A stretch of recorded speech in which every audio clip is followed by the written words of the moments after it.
The Ottomans were a dynasty of Turkish origin who ruled over an empire for over 600 years, and they stretched from Southeast Europe to the Middle East and North Africa. They were a multi-ethnic, multicultural empire where people of different religions lived side by side. But what is it about them that made them so successful? What were the causes of their decline? And how did the empire come to an end? This is the story of the Ottoman Empire, the longest-lasting empire in history. At the peak of its territorial extent in the 17th century, the empire covered 3 continents: Europe, Asia, and Africa. Its vast territory was linked together by a series of strategic trade routes that facilitated the exchange of goods, ideas, and people. One of the key figures in shaping the empire's legacy was Suleiman the Magnificent, who reigned from 1520 to 1566.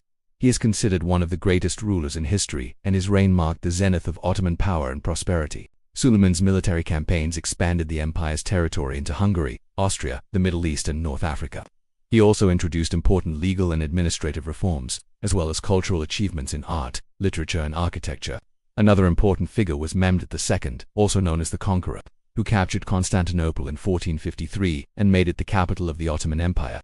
This event marked the end of the Byzantine Empire and the beginning of modern Istanbul. Contrary to popular belief, the Ottomans were not a nomadic tribe. They established permanent settlements and built cities. In fact, they built one of the most impressive cities in the 15th century, Edong, which was the capital before Constantinople or Istanbul. One of the reasons for their success was their military strength. They had a powerful army and navy that allowed them to conquer new territories and protect their borders.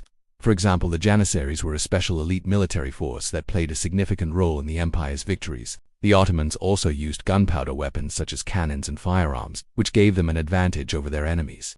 The use of gunpowder weapons was a game-changer in warfare, allowing the Ottomans to break through enemy defenses and dominate the battlefield. The introduction of these weapons helped the Ottomans to expand their territory quickly and efficiently. Another reason for the Ottomans' success was their ability to absorb and integrate different cultures into their empire. They were tolerant of other religions and allowed people of different faiths to live and practice their religion freely within their borders.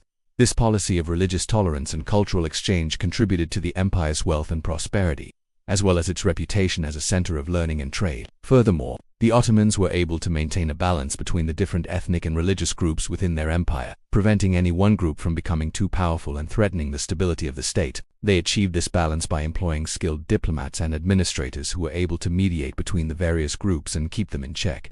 Additionally, the Ottomans recognized the value of education and made efforts to promote literacy and scholarship throughout their empire. They built schools and universities, encouraged the translation of important texts into Turkish, and supported the work of scholars and scientists. This commitment to education helped to create a pool of talented and well-educated individuals who were able to contribute to the empire's growth and development. However, despite all of these achievements, the Ottoman Empire eventually declined and fell. There are many reasons that historians have put forward for the fall of the Ottomans.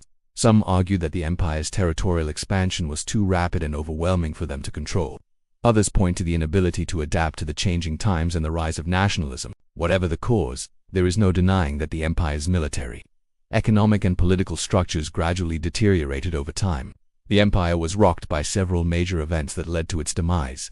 The first was the First Vienna Congress in 1683, which resulted in the Battle of Keren Sabers. It was the last major battle between the Ottoman and Habsburg armies, marking a turning point in their history. The Ottomans suffered a defeat that not only halted their westward expansion, but also set the stage for their eventual decline. The battle had a profound impact on the Ottomans. It shattered their myth of invincibility and exposed the weaknesses in their military and political systems. After their defeat, the Ottomans were forced to cede territories to their enemies, including parts of Hungary and Poland, further weakening their power and prestige. This defeat had a devastating impact on Ottoman morale, and it took decades for them to recover.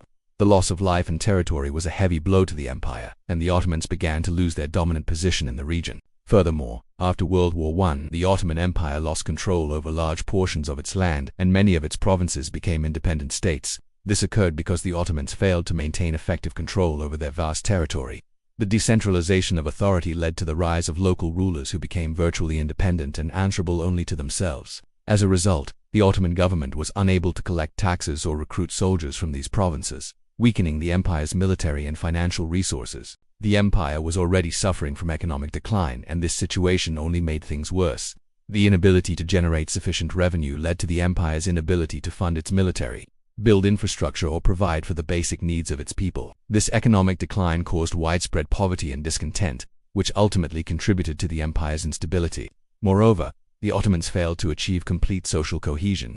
Instead, there was a division between the ruling class and the general population, which created tension and resentment. This tension was further exacerbated by the empire's diverse ethnic composition. For example, Arabs, Kurds, Armenians, and other non-Turkish ethnic groups resented the dominance of the Turks and sought greater autonomy or independence. These ethnic tensions erupted into full-scale rebellions, further weakening the empire and hastening its demise. The inability to prevent nationalist movements within its borders contributed to the Ottoman Empire's downfall. Various ethnic groups within the empire, such as the Arabs, Kurds, Armenians, and Greeks, began to assert their distinct identities and demand greater self-rule or independence. This growing nationalism undermined the empire's unity and stability and ultimately led to its fragmentation. Another contributing factor was the empire's inability to compete with the growing power of Western European nations. The Industrial Revolution and subsequent colonization of Africa and Asia by European powers created a global imbalance of power. The Ottomans were unable to keep up with the technological advancements and industrialization of the West, which left them at a disadvantage. This growing disparity in power led to the empire's increasing dependence on European nations for economic and military support. However, this aid often came with political strings attached, which further eroded the empire's sovereignty and contributed to their downfall. The increasing influence of European powers in Ottoman affairs and the growing demands of nationalist movements ultimately proved to be too much for the empire to handle, leading to its eventual collapse.